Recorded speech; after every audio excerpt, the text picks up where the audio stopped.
If a reno isn't in your budget, try these simple tips for making a small his and hers bathroom work.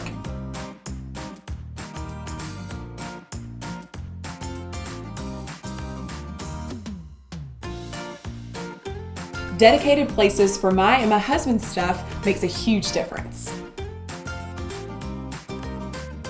Our everyday stuff doesn't have to look dull. Swap out mismatched plastic bottles for glass soap dispenser and apothecary jars. I love the silver in this vintage-looking razor stand and jewelry tray. Add a touch of comfort. A small vanity stool adds high-end luxury without the big-ticket price.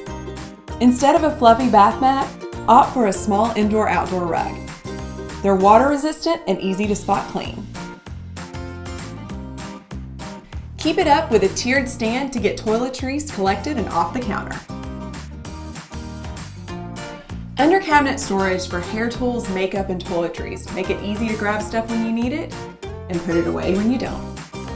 See, you don't have to spend a lot or kick off an entire renovation to make improvements to a small bathroom. You can find all of these products and more on Wayfair.com.